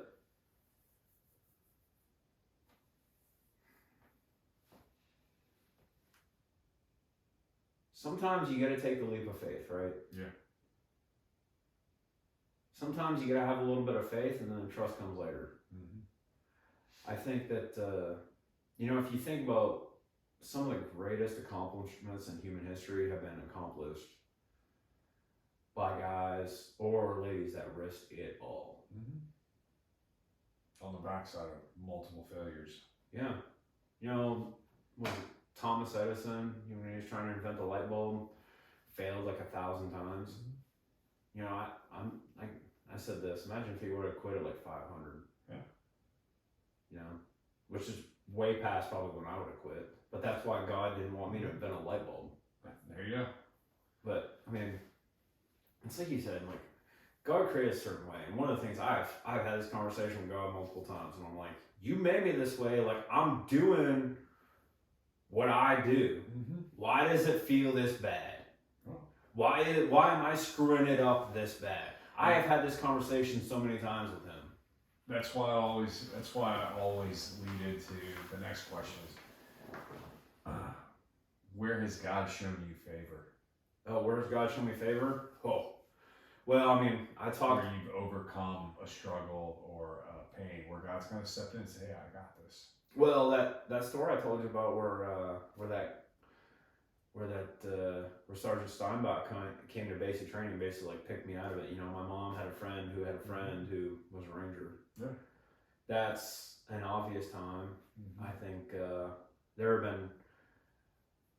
I feel like there are times where I was either like turned around, look at the kids, or yes, I looked at my phone when I was driving. Like you almost get in an accident. You're like, okay. He's like, hey man, like stop being dumb. Yeah.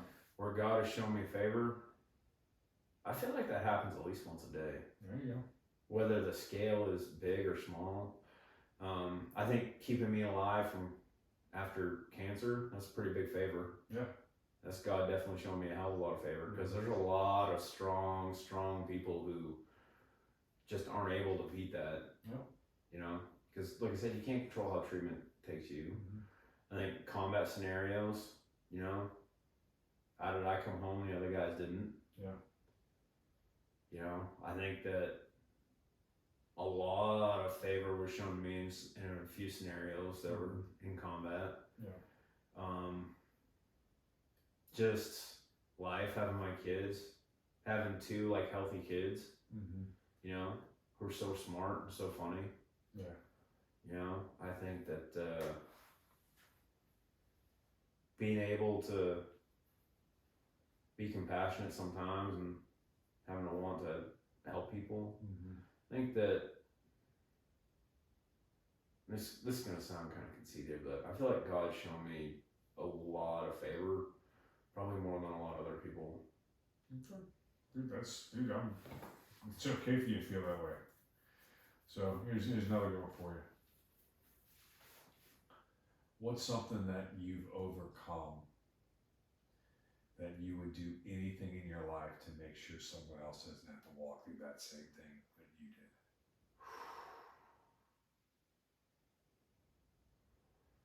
There's a lot of those. Going to war is one. I don't wish that on anybody. The what? Going to war, that's not fun. Going through chemo, it's not fun either. I've said this to many people through the years, is that one of the I mean, there's a lot of it, you know, having my dad leave when I was 6 months old, I wouldn't want anybody to go through that either. It speaks to who you are as a father now.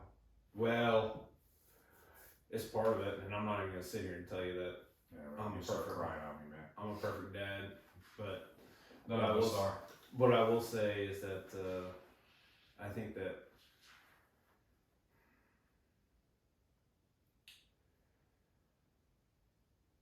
there's a lot of those moments in life, because I used to say that, you know, if I went through that stuff so my kids don't have to go through it, then I'm good with that. You know, I think that if I found out like one of my kids ended up having cancer, I'd be really upset at God. So I'd be like, no, like I took that one for the team. You know, maybe he let you walk through it so you knew how to be what they needed. Well, I mean, I don't want your kids to get cancer. I don't want anybody to get cancer, right? Yeah, but no, it's those are these questions that I think help us articulate and understand why we've been put on this earth. And I hate using the question. I hate using, and I say it every time I coach, whether it's a leadership of a business team or a leadership team inside a business, or if it's one-on-one. I'm like, I hate the question, hey, what's our purpose, right? That's a very selfish question. It's all about me. Who are you supposed to serve? Who did God create you to serve? Or why did you build this business? Who did you want to serve when you built this business? Yeah. Right? Yeah. And when we're able to answer that question, we're always looking at, hey, what were the problems I overcame? Yeah. Where was I have favor? What comes easy to me? How am I wired? Like naturally, you're naturally a guy who likes to talk and share and stuff like that. Oh yeah, I overshare. I probably overshared in the last 2 hours. Well, actually, I think that's another good question. Is that like, why are you here?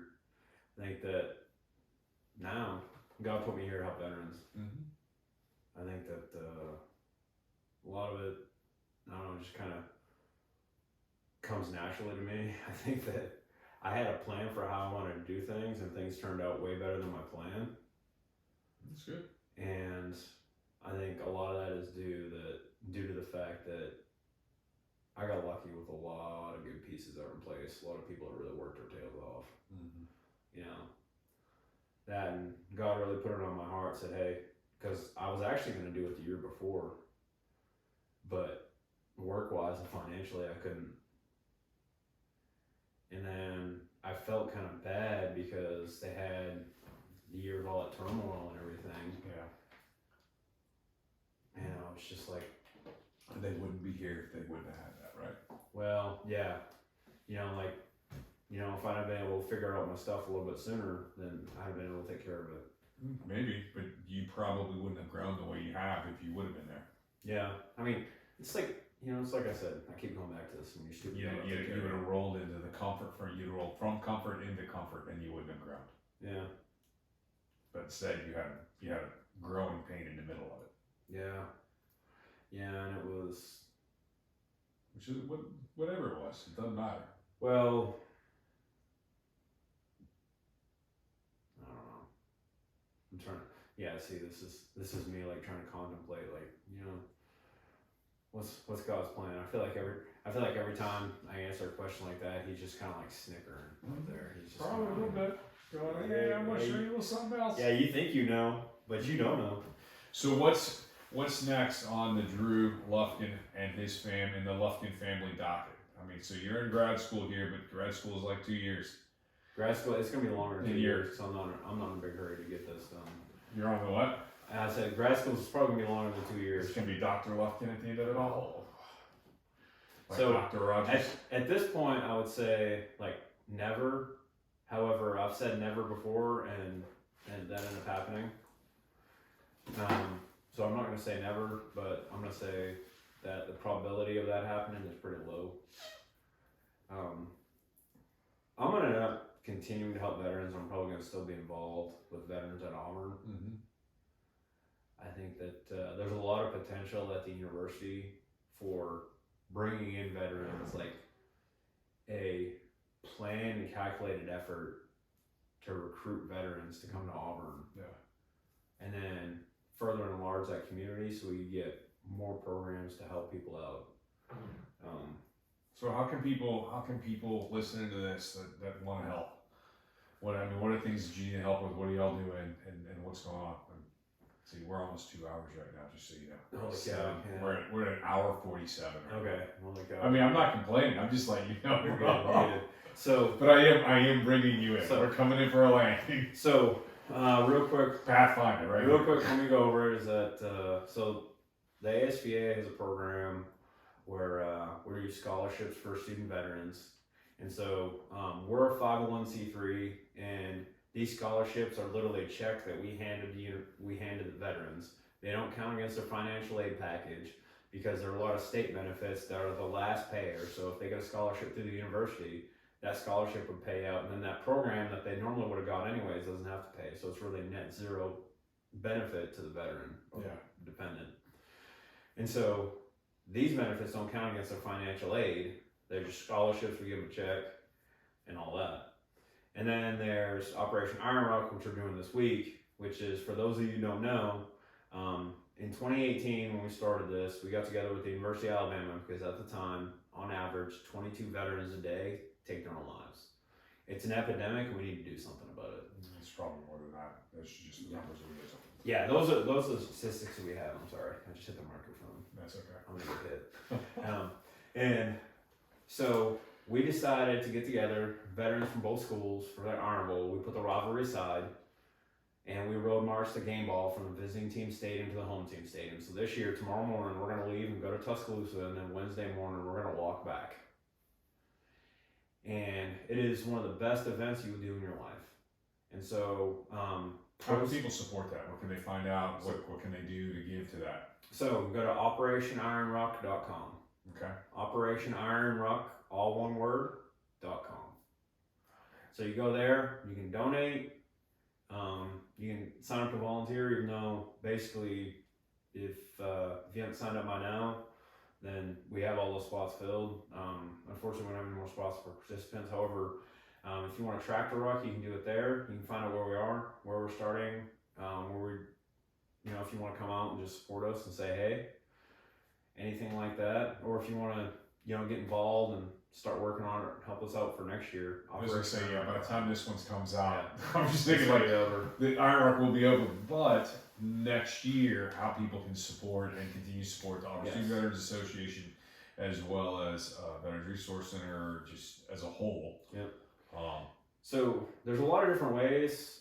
Honestly, the biggest thing is that do two things. Like if you want to support veterans, one is that I want to talk to you. Like I want to sit down face to face and talk to you. And that's because I want to get you involved. Like we're a family, and I think a family takes care of its own. mm-hmm.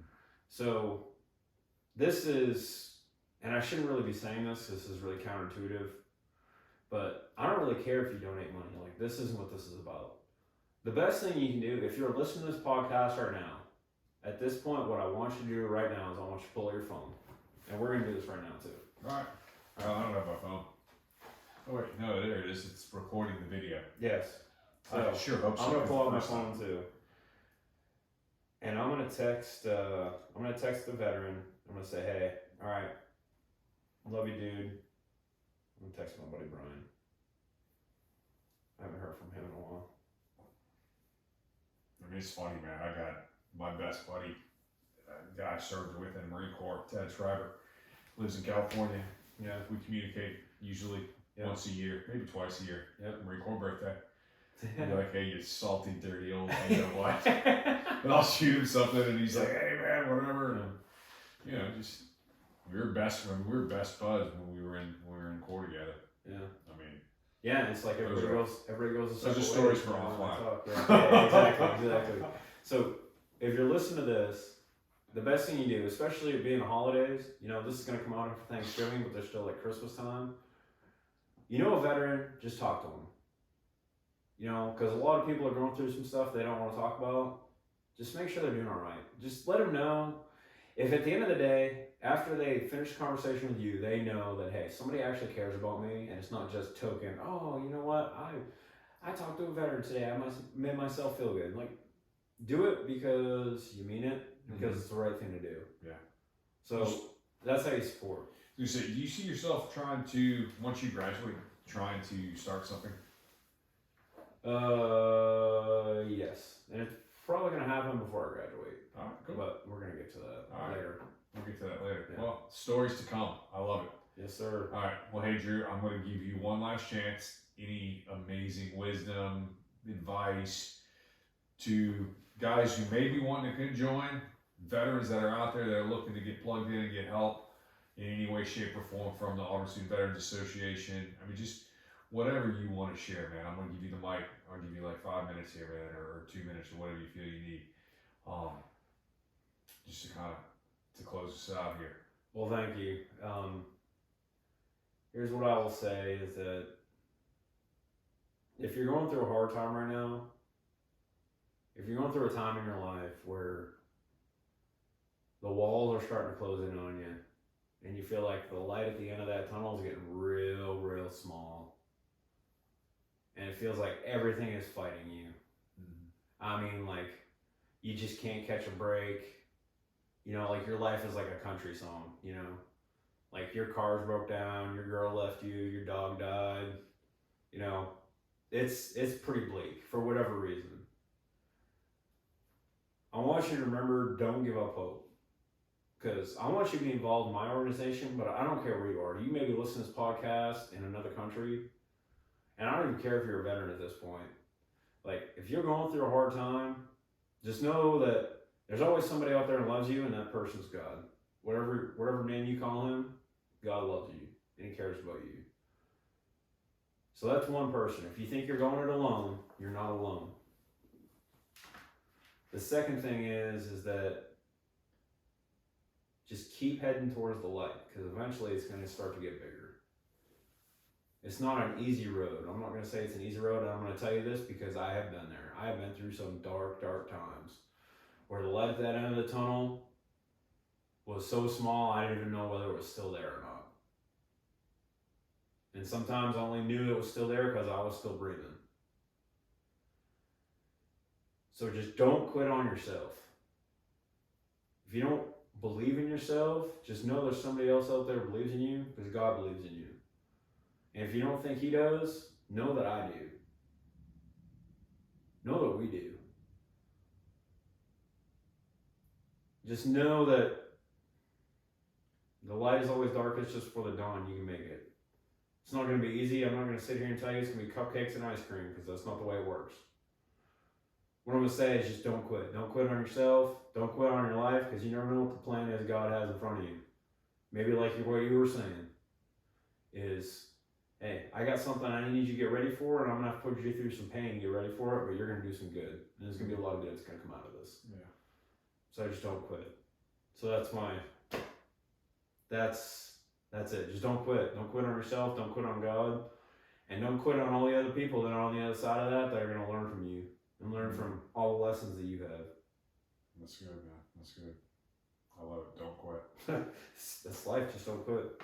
Well, Drew, man, I can't thank you enough for taking 4 hours of your life out to just kind of share with me and share with the audience. I will definitely put all your information out there about Student Veterans Association, how to support this, and if you have any other things that I need to add on to this because it's in the works, we can do that as well. But thank you for your service, man. Thank you for the sacrifices you made with you and your family to go and go to combat like you did. I can't even begin to understand, honestly. Well, but I appreciate it, and I thank you for it. Well, it was like when we talked about it last time. Yeah. It was a different time, and I think if the roles had been reversed, you definitely would have done the same. So oh yeah, I like to believe that. So I'll tell myself that. That's for certain. I know I would. But anyway, hey guys, this is William. Thank you again for tuning in for another episode of the Trailblazers Podcast. Remember, you too can be a trailblazer. So keep going out there and blazing your trails. This is William, and I'm out. I may do another exit. Oh my God. 7:56. all right. I told Bodie I was gonna be back at 8:30, so that worked out. There you go. I'm telling you, man, you get me talking, dude, and I'll just go. You're good, bro. You're good. I'll go. Dude, I did something to my back. I don't know what. You know what fixes it? Squats. Dude, well, so no, bro. Like I worked out last night. Yesterday for my small group, and everything was good. I got up this morning. I did squats. And then I grabbed my dumbbells because my workout that I had walking, just one farmer's areas. Yeah. And I started carrying the 55s in the hand, and I was just walking in the driveway back. And the second time out, my back started spaz on me. It'll be fine. Just carry 2 more times. You go. It's not like the chiropractor says today. Anyway, get on me some rest. Hey, let me pray with you real quick, man. Heavenly Father, I just pray for Drew and for all those men and women that are going to be getting on this rock. I pray that you will keep them safe. I thank you for just what he's doing. I pray that you will keep his family safe. I think he's away from them and he's doing this, Lord. I thank you for just the man and the leader he is, Lord, and just giving me the opportunity to hear his story. Thank you for just all that he's been through to be here now. That's all I can do. Thank you, brother. Be safe, bro. Be generous.